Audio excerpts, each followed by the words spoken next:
कि ईवीएम बनाने वाली कंपनी में इंजीनियर होने चाहिए, सॉफ्टवेयर डेवलपर होने चाहिए, तो वहां भाजपा के लोग क्यों हैं? राजाओं की जान जो है वो तोते में बसती थी, वैसे ही नरेंद्र मोदी और भाजपा की जो जान है वो ईवीएम में बसती है। ये मदर ऑफ डेमोक्रेसी नहीं है, ये डेमोक्रेसी ऑफ मशीन है।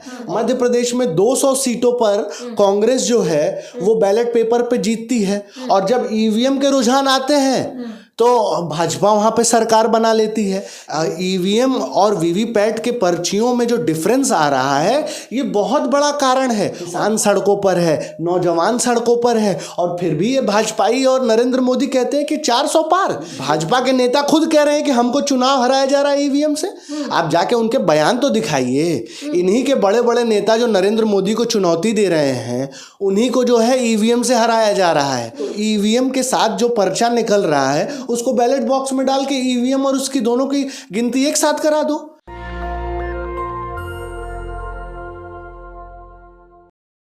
नमस्कार, मैं ब्यूटी गिरी और आप देख रहे हैं नेशनल दस्तक। लोकसभा चुनाव आपको पता है बेहद करीब है और ईवीएम का मुद्दा इस वक्त बेहद गंभीर है। आपको हमने तस्वीरें दिखाई किस तरीके से जंतर मंतर से तमाम सुप्रीम कोर्ट के बड़े वकीलों को पुलिस ने किस तरीके से घसीटते हुए ले गई, वो सब कुछ हमने आपको बताया। और इस वक्त ईवीएम के मामले पर ही हमारे साथ बातचीत करने के लिए मौजूद है बेहद ही खास मेहमान अतुल त्रिपाठी। लेकिन सवाल सबसे पहले यही है कि जब पूरे देश में यहाँ पर पूरे तमाम अलग देशों में, विदेशों में ईवीएम से चुनाव नहीं कराए जाते और बार बार ये दलील भी दी जाती है, जब भी प्रदर्शन होता है या ईवीएम के खिलाफ जितने लोग आवाज़ उठाते हैं सब ये बताते हैं, तो आखिर ऐसा क्यों है कि विदेशों में ईवीएम बैन है पर भारत में ईवीएम से ही चुनाव होगा, जब होगा ईवीएम से ही होगा? नहीं, ये दुर्भाग्य की बात है कि आज लोकतंत्र जो है जिस तरीके से इसको दबाया जा रहा है, कुचला जा रहा है, और सबसे बड़ा प्रश्न जो ट्रांसपेरेंसी और अकाउंटेबिलिटी पे है। आपने पूछा ना कि क्यों पूरी दुनिया में ईवीएम बैन है और भारत में जो है ईवीएम से चुनाव हो रहा है। तो अमेरिका जो दुनिया की सबसे बड़ी महाशक्ति है, जिसके पास नासा जैसे संगठन है, जिसके यहाँ पे सिलिकॉन वैली है जो टेक का सबसे बड़ा हब है, उस देश में पारंपरिक ढंग से बैलेट पेपर से चुनाव होता है। इसलिए होता है क्योंकि उनका मानना है अमेरिका का कि ईवीएम को बड़े आसानी से हैक किया जा सकता है। ईवीएम को कोई भी, मतलब जो 15 साल का बच्चा जो कंप्यूटर जानता है, जो टेक्निकलिटी जानते हैं, वो भी ईवीएम को बड़े आसानी से हैक कर देता है। अब ईवीएम में क्या क्या ऐसी चीजें हैं? ईवीएम में मदरबोर्ड लगता है, एक कंट्रोल यूनिट लगता है, जहां से आप बटन दबाते हो तो वोट जो है जाता है।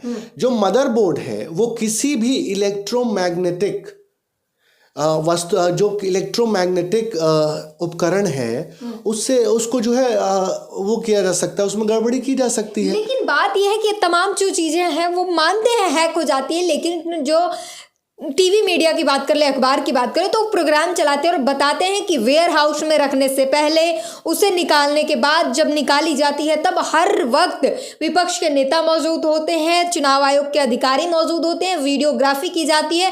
पॉसिबल ही नहीं है ईवीएम को हैक करना, क्योंकि निगरानी उसकी पुख्ता इंतजाम रहता है, निगरानी उसकी बराबरी की जाती है। देखिए, अभी हाल ही में जर्मनी में 2 लोग गए जर्मनी की उच्च न्यायालय में, और वहां पर उन्होंने कहा कि ईवीएम जो है वो ट्रांसपेरेंट नहीं है, वो पारदर्शी नहीं है। और वहाँ की सरकार ने जब ईवीएम की जांच कराई तो ये पाया कि जो उसका सोर्स कोड है, जो उसकी प्रोग्रामिंग है, वो बहुत ही आसानी से अल्टर की जा सकती है। आज इसका उदाहरण इसी तरीके से नीदरलैंड में भी चुनाव जो है वो ईवीएम से होते थे। फ्रांस में, इटली में, बेल्जियम में, हर जगह जहां भी ईवीएम से चुनाव होता था वहां ये समस्या आ रही थी। और देखिए, रख रखाव की बात नहीं है, जब उसको हैक कर लिया जाए, जो हमारा वोट है या जो लोकतंत्र है, ये किस चीज पे टिका हुआ है? लोकतंत्र में जो सबसे बड़ा जो चुनने का अधिकार है वही अगर कटघरे में खड़ा कर दिया जाए तो लोकतंत्र का कोई मायना नहीं होता है। The democracy is based on transparency and accountability. अगर ट्रांसपेरेंसी और अकाउंटेबिलिटी ही डेमोक्रेसी की थ्रेट हो जाए, उसको धूमिल कर दिया जाए, तो फिर आप ये नहीं कह सकते। आप बताओ, आप मशीन पे कैसे भरोसा कर सकती हो? आप अभी, मैं खड़ा हूँ, आज तो ऐसी टेक्नोलॉजी आ गई है कि मेरे चेहरे को हटाकर किसी और का चेहरा लगाकर डीप फेक करके मेरे बयानों को अल्टर किया जा सकता है।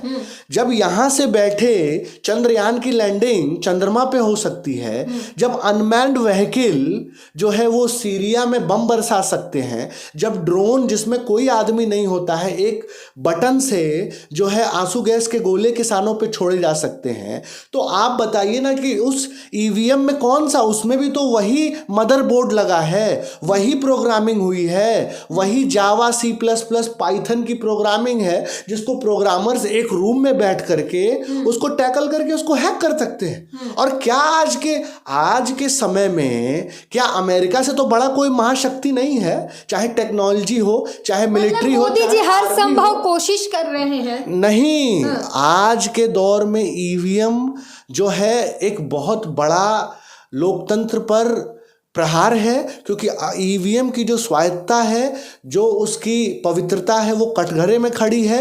क्योंकि आज जो ईवीएम बनाने वाली कंपनी है उसमें जो लोग हैं वो भाजपा के लोग हैं। आप मुझे बताइए कि ईवीएम बनाने वाली कंपनी में इंजीनियर होने चाहिए, सॉफ्टवेयर डेवलपर होने चाहिए, तो वहाँ भाजपा के लोग क्यों हैं? ये बहुत बड़ा एक प्रश्न चिन्ह खड़ा करता है। बताइए, लोकतंत्र ईवीएम को बनाने वाली कंपनी में भाजपा के नेताओं का क्या काम? आप बताइए ना। आप कह रही ना पारदर्शिता होनी चाहिए, ईवीएम का रख रखाव इस तरीके से। अगर मैं कहूं कि ईवीएम को बनाने वाली कंपनी ही भाजपा के नेताओं की है, इसमें सवाल आप लोग पे भी तो उठते हैं कि आप लोग को लोकतंत्र का खतरा बाद में क्यों दिखता है, पहले क्यों नहीं दिखता, जब चुनाव हारने के बाद ही दिखता है? मनसुख भाई श्याम जी काचरिया कौन है? ये भाजपा के जो है वो राजकोट के जिला अध्यक्ष हैं। इसी तरीके से डॉक्टर पार्थ सारथी कौन है? ये भाजपा के ओबीसी मोर्चा के सचिव हैं, जो BEL जो ईवीएम बनाने वाली कंपनी है उसके डायरेक्टर हैं। इसी तरीके से शिवनाथ यादव जो हैं, जो पूर्व MLA भाजपा के हैं, वो जो है वो ये BEL में डायरेक्टर हैं। तो आप जब भाजपा के ही लोग ईवीएम बनाने वाली कंपनी में मालिक हैं, उनको पता है कि चिप और प्रोसेसिंग कैसे हो रही है, उसमें सोर्स कोड कौन सा पड़ रहा है, तो चुनाव की जो है वो स्वायत्तता और जो है ट्रांसपेरेंसी कहाँ? फिर तब तो ट्रांसपेरेंसी के लिए चुनाव आयोग है ना, वो देख रहा है, निर्वाचन आयोग सब तय कर रहा है। देखिए, निर्वाचन आयोग आज भाजपा का सहयोगी दल की तरह काम कर रहा है। और आप बताइए ना कि चुनाव आयोग कहाँ उसकी अब स्वायत्तता है? मतलब चुनाव आयोग is no more a transparent organisation. जब चुनाव आयोग का जो अधिकारी है, जो इलेक्शन कमिश्नर होगा, उसको सीधे सीधे प्रधानमंत्री चुन लेंगे, तो फिर भाई उन्हीं का आदमी बैठा दिया, तो फिर चुनाव आयोग स्वतंत्र कहाँ है? जब चुनाव आयोग का अधिकारी ही प्रधानमंत्री के द्वारा चुना जाएगा तो उसकी फिर स्वतंत्रता कहाँ रह जाएगी? चुनाव ही है प्रधानमंत्री और भी कुछ लोग नहीं। आप ये बताइए कि अगर वहाँ पे जब ईवीएम की जो पूरा रख रखाव है, तो वो जब चुनाव अधिकारी करता है, वही जब भाजपा का आदमी होगा, तो चुनाव फिर कहाँ से ट्रांसपेरेंसी है? ये तो बड़ा सवाल है ना। तो मैं आपसे सवाल पूछ रही हूँ कि आप जो लोकतंत्र की बात कर रहे हैं, आपको ये सारी चीजें बाद में क्यों याद आती है? पहले याद क्यों नहीं आता है कि लोकतंत्र खतरे में है, लोकतंत्र की हत्या हो रही है? अब जो लोकसभा चुनाव बिल्कुल करीब है तो आपको लोकतंत्र की याद आ गई है। ये लड़ाई तो 2018 से लड़ी जा रही है। आप कहाँ हैं?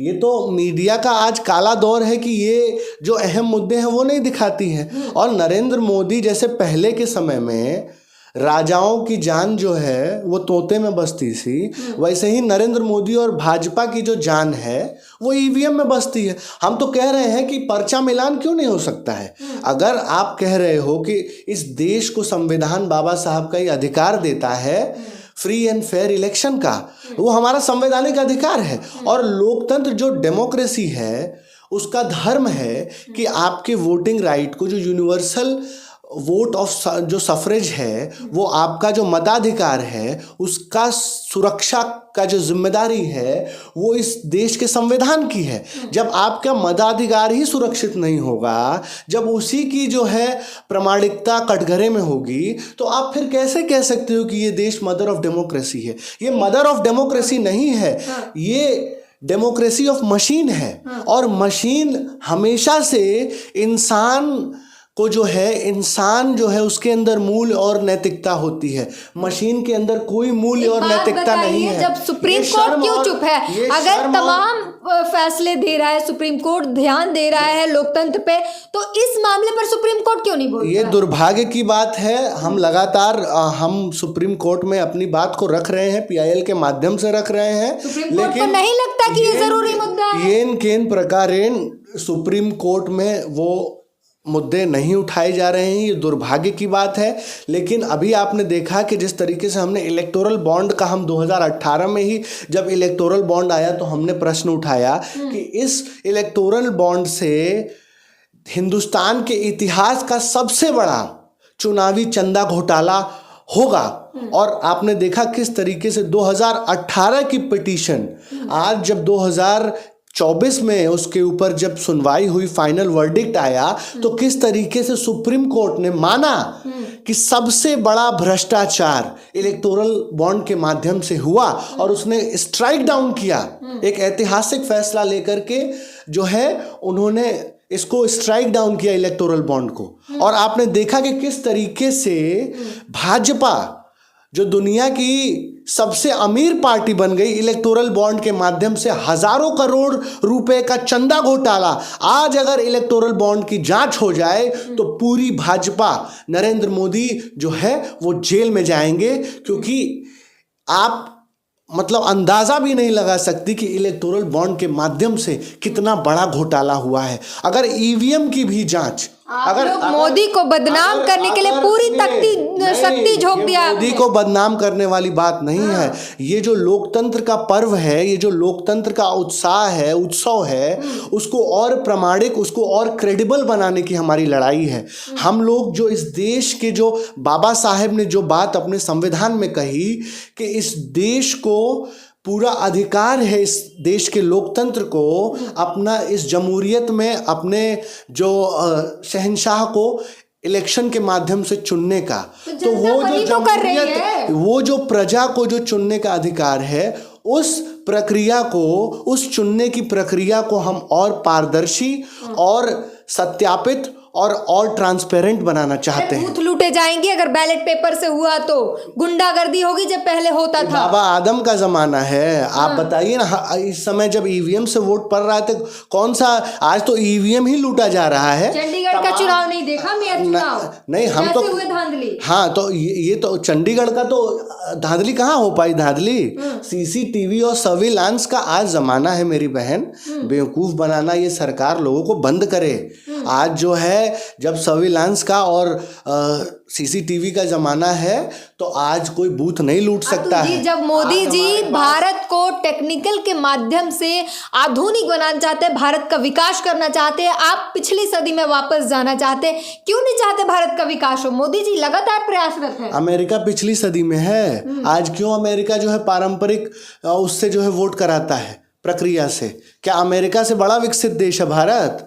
आप बताइए ना, आप खुद बताइए, क्या अमेरिका से बड़ा टेक्नोलॉजी का हब हमारे पास है? ये शर्म और दुर्भाग्य की बात है कि ईवीएम एक बड़ा आसान जरिया है। जो विदेश वाले करेंगे वही हम भी करेंगे। गली गली में अपने से कुछ गली गली में शोर है, ईवीएम वोट चोर है, ये इस देश की जनता जान चुकी है। और क्या कारण है भाई? ईवीएम जब 2022 में चुनाव होता है तो 36% वोट जो है भाजपा को मिलता है बैलेट पेपर पे, और 41% वोट जो है ईवीएम की जब गिनती होती है तो मिल जाता है और भाजपा सरकार बना लेती है। मतलब कि बैलेट पे भाजपा हार जाती है और ईवीएम की जब गिनती होती है तो भाजपा जीत जाती है। यही चीज मध्य प्रदेश में होता है। मध्य प्रदेश में 200 सीटों पर कांग्रेस जो है वो बैलेट पेपर पे जीतती है और जब ईवीएम के रुझान आते हैं तो भाजपा वहां पे सरकार बना लेती है। यही जो है छत्तीसगढ़ में होता है। ये तमाम चुनाव दर चुनाव जिस तरीके से ईवीएम और वीवीपैट के पर्चियों में जो डिफरेंस आ रहा है ये बहुत बड़ा कारण है। और 15,000 आज किस आप चुनाव आयोग की बात कर रही हैं? चुनाव आयोग इस देश में मुर्दा हो चुका है। ये शर्म और दुर्भाग्य की बात है कि जाति संस्थान को आप मुर्दा बता रहे हैं। बिल्कुल, जिस चुनाव आयोग पे इस पूरे देश का लोकतंत्र टिका हुआ है आज वो चुनाव आयोग संदिग्ध है, मुर्दा हो चुका है क्योंकि वो उस पे एक पार्टी का वर्चस्व हो गया है। और अभी तो कायदा कानून ले आए हैं 2023 में संसद में जो नियम पास हुआ है कि चुनाव अधिकारी के ऊपर मुकदमा नहीं हो पाएगा, तो ये तो चुनाव आयोग की गला घोटने वाली बात है। क्यों भाई, इस देश के नागरिक को आप जो है वो कोर्ट जाने से क्यों रोक रहे हैं? अगर चुनाव में गड़बड़ी होगी, अगर आपको लगता है कि आपको कम वोट मिला है या आपके वोट में धांधली हुई है तो आप कोर्ट क्यों नहीं जा सकती हो? आप चुनाव अधिकारी को कोर्ट में क्यों नहीं घसीट सकती हो? इसका मतलब है कि ये चाहते हैं कि बेईमानी हो, चुनाव आयोग जो है उससे सवाल ना पूछा जाए। हर वो संस्था जिससे सवाल नहीं पूछा जाएगा उस संस्था की प्रामाणिकता, ट्रांसपेरेंसी कटघरे में है। और आज चुनाव आयोग के खिलाफ भी आंदोलन होना चाहिए। क्या भाई, चोर की दाढ़ी में तिनका? क्यों आज चुनाव आयोग घूम घूम के जो है वो डिमॉन्स्ट्रेशन कर रहा है कि हमारा ईवीएम सही है, इसको हैक नहीं कर सकते हैं? हमको दीजिए ना ईवीएम हैक करने के लिए, हमारे तमाम इंजीनियर ईवीएम हैक करके कर लेंगे। हाँ बिल्कुल हैक कर लेंगे। अमेरिका में डिमॉन्स्ट्रेशन हो रहा था, 5 मिनट के अंदर अमेरिका के साइंटिस्ट ने ईवीएम को हैक करके दिखा दिया। आप देखिए जाके रिपोर्ट उसकी, आप हार्वर्ड में ऑक्सफोर्ड की रिपोर्ट आप पढ़िए ईवीएम पे। आज पूरे दुनिया में ईवीएम के ऊपर जो है वो डिमॉन्स्ट्रेशन हो रहे हैं कि ईवीएम को बड़े आसानी से हैक किया जा सकता है। जब भाजपा का जान ही ईवीएम में बस रहा है, जो नरेंद्र मोदी सीना ठोक के कह रहे हैं कि हम 400 के पार, ये कौन सा आत्मविश्वास है भाई?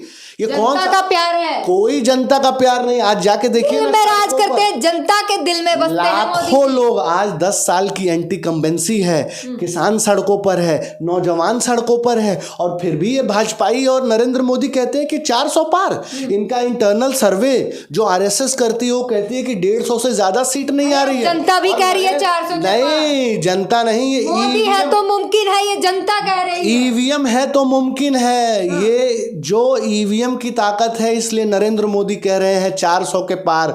आज भाजपा में भाजपा के नेता खुद कह रहे हैं कि हमको चुनाव हराया जा रहा है ईवीएम से। आप जाके उनके बयान तो दिखाइए। इन्हीं के बड़े बड़े नेता जो नरेंद्र मोदी को चुनौती दे रहे हैं, उन्हीं को जो है ईवीएम से हराया जा रहा है।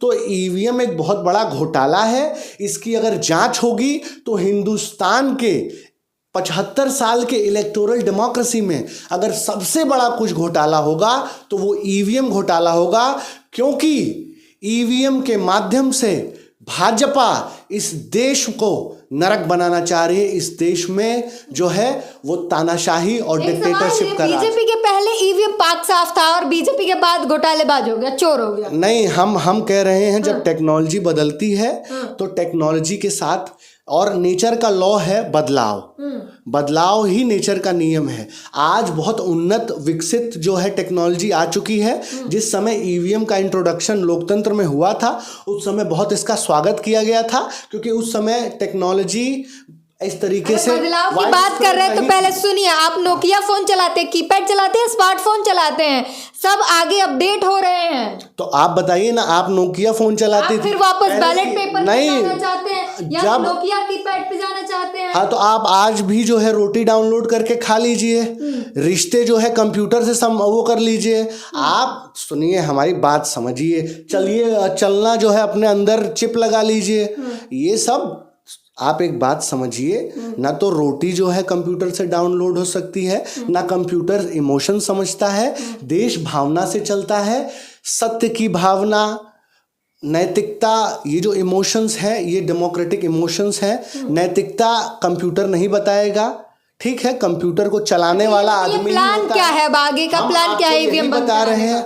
हम ईवीएम आने वाले समय में जिस तरीके से हमारे नेताओं को दबाया जा रहा है, कुचला जा रहा है, ये शर्म और दुर्भाग्य की बात है। लोकतंत्र में सबको अधिकार है प्रोटेस्ट करने का, अपनी बात को रखने का जमहूरियत में, और अगर इन अधिकारों का हनन होगा तो आने वाले समय में आंदोलन और उग्र होगा और तीव्र होगा। और हम ये बता देना चाहते हैं कि ईवीएम जो है उसके खिलाफ लड़ाई हमारी जारी रहेगी। तो इस बार का चुनाव कैसे होगा, बैलेट पेपर या अभी हमारे नेताओं ने आह्वान किया है ईवीएम फोड़ने की। जहां भी दंगे भड़काएंगे आप लोग? दंगे की तैयारी है आप? हम ईवीएम फोड़ेंगे तो जनता उग्र ही तो होगी, मारपीटाई तो आप जब जनता की बात नहीं सुनोगे, जब आप उसकी बात को नहीं मानोगे, जब आप उसके वोट के अधिकार का हनन करोगे, तो हमारी तरफ एक ही रास्ता बचता है, ईवीएम फोड़ने का। और फिर मैं यही कहूंगी, आप लोग जनता को भड़का देते हैं, मरती जनता है, नेता भड़का के निकल जाते हैं। नहीं, ये पूरी देश की जनता ईवीएम पर एक मत है, क्योंकि जनता को भी लग रहा है। अभी मध्य प्रदेश में चुनाव में जहां पर जो है 150 वोट होता है, वहां 350 वोट पड़ जाता है। तो जनता जान नहीं रही कि उसका वोट कहाँ जा रहा है। लोग जाते हैं उत्तर प्रदेश में, पश्चिमी उत्तर प्रदेश में, कहते हैं कि हमने वोट जो है बसपा को दिया और सपा को दिया, और उनके वोट जो है सीधे सीधे पड़ते हैं भाजपा को ट्रांसफ़र हो जाते हैं। तो क्या लोगों को नहीं पता है कि उनका वो बटन कहाँ दबा रहे हैं और वोट कहाँ जा रहा है? इस देश की जनता है साहब, सब जानती है। ये नरेंद्र मोदी ये ना समझें कि ये कुछ भी चुनावी गड़बड़ी कर लेंगे और सत्ता में बैठ जाएंगे। अगर ईवीएम नहीं हटाया जाएगा तो इस देश में क्रांति आएगी। इस देश की जमहूरियत को पूरे बिल्कुल फोड़ेंगे। और ईवीएम क्यों नहीं ये सरकार हमें संतुष्ट कर रही है? हम तो कह रहे हैं कि अगर आप ईवीएम नहीं बैन कर सकते हो तो ईवीएम का जो पर्चा है उस पर्चा को बैलेट पेपर में डाल दो स्पष्ट तौर पे, उसी खर्चे में। हम तो कह रहे हैं भारत सरकार से, सभी पार्टियों ने जो है इनको लिखा भी चुनाव आयोग को कि अगर आप ईवीएम नहीं हटा सकते हो तो ईवीएम के साथ जो पर्चा निकल रहा है उसको बैलेट बॉक्स में डाल के ईवीएम और उसकी दोनों की गिनती एक साथ करा दो। तो हम तो कह ही रहे हैं, लेकिन तब भी अगर हमारी बात नहीं मानी जाएगी तो हमारे पास क्या ऑप्शन है? सड़कों पर आना और आंदोलन करना। तो हम आंदोलन करेंगे और अपने लोकतांत्रिक अधिकार का जो है इस्तेमाल करेंगे और हम ईवीएम को फोड़ने का भी काम करेंगे। तो इन्होंने साफ ऐलान कर दिया है कि आंदोलन तो करेंगे और तीव्र और उग्र होगा। और अगर सरकार नहीं मानती है, इस बार लोकसभा में अगर ईवीएम का इस्तेमाल किया जाता है तो ईवीएम फोड़ने का काम करेंगे। और लगातार ये तमाम नेता जो है इसी बात को दोहराने का काम कर रहे हैं कि ईवीएम फोड़ेगी जनता। इस बार आने वाले समय में पता चलेगा क्या कुछ होता है, ईवीएम बंद होता है या ईवीएम फोड़े जाते हैं। पूरी बातचीत पर अपनी प्रतिक्रिया जरूर दीजिए। नेशनल दस्तक की आपसे गुजारिश है कि अगर इसको बचाना चाहते हैं तो नेशनल दस्तक को सब्सक्राइब करने के लिए रेड कलर के सब्सक्राइब बटन को दबाएं, फिर बेल आइकन की घंटी दबाएं। नेशनल दस्तक को बचाने के लिए बहुत जरूरी है कि हर खबर को शेयर करें, लाइक करें, कमेंट जरूर करें।